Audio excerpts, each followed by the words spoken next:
On est à l'atelier Fleur de Pierre. C'est un atelier de lithographie où on fait une lithographie pour Pierre Soulages pour célébrer ses 100 ans. C'est un projet qui va solliciter une dizaine d'artistes dans différents ateliers de lithographie en France.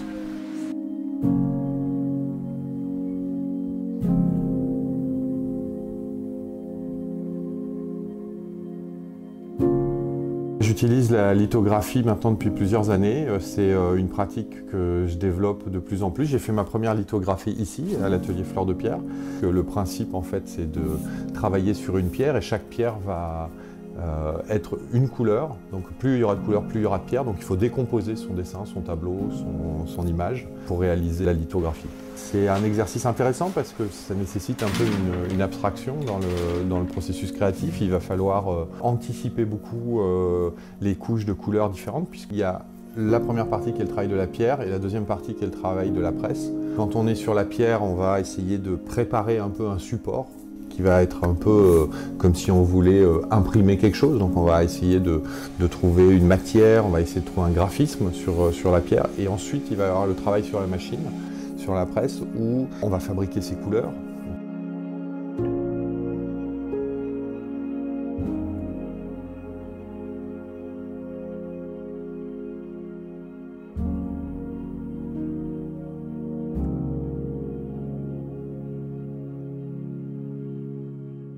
Dans le cadre d'un atelier de lithographie, moi j'arrive avec mon idée, mais il va me manquer le savoir-faire, il va me manquer toutes les techniques et toutes les astuces comme ça pour pouvoir faire une belle lithographie. Et je vais avoir une équipe comme ça qui va me faire bénéficier de son savoir-faire, de son expérience.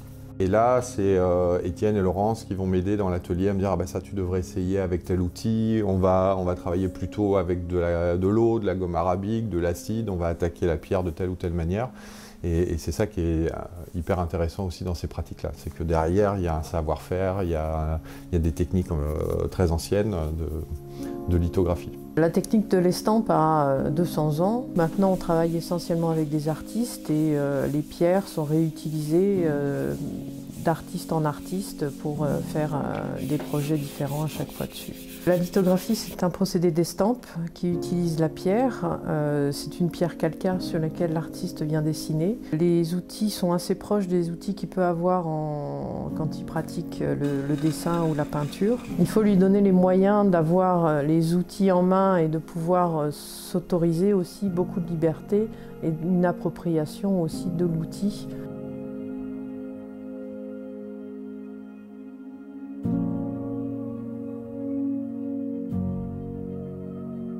Chaque artiste va un peu avoir sa manière de travailler la litho, c'est ça qui est bien sur ces outils, c'est que chaque artiste peut s'en emparer. Il se trouve que moi, une partie que j'aime particulièrement, c'est le travail sur la machine et le travail de la couleur.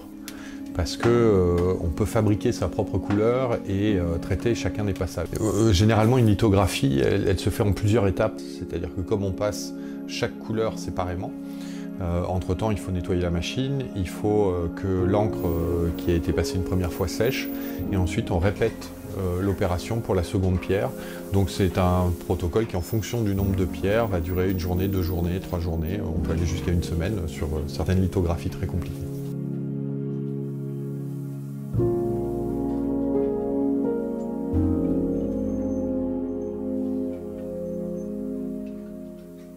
Donc chaque pierre correspond à une couleur, mais on peut s'amuser dans chaque pierre aussi à travailler une voire 2 couleurs, créer une irisation en fonction de comment on va placer la pierre sur la machine.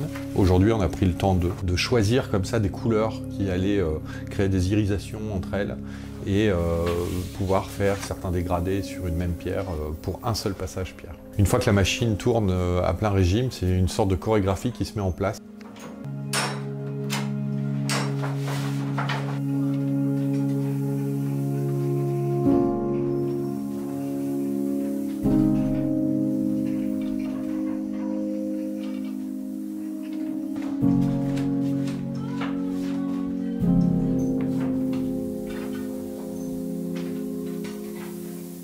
Le travail de lithographie, c'est vraiment une intuition, une projection. On va essayer d'imaginer les choses, mais c'est qu'au dernier passage qu'on sait si on a réussi en fait sa lithographie ou pas. Moi, j'ai toujours trouvé ça très émouvant parce que c'est vrai que de se dire que sur la pierre que j'ai travaillée, la semaine dernière, il y avait Fabien Vercher qui travaillait dessus. Il y a 10 ans, il y avait peut-être Alishinsky qui a travaillé dessus. Il y a 20 ans, il y avait Topor qui a travaillé dessus. Et il y a 100 ans, il y avait Toulouse-Lautrec qui a travaillé dessus. Donc c'est aussi ça qui est assez émouvant, c'est cette passation qui se fait par les pierres, qui sont comme ça ressablées après chaque travail d'artiste, après chaque litho. Et on se dit, voilà, on utilise le même outil comme ça sur des dizaines voire des siècles.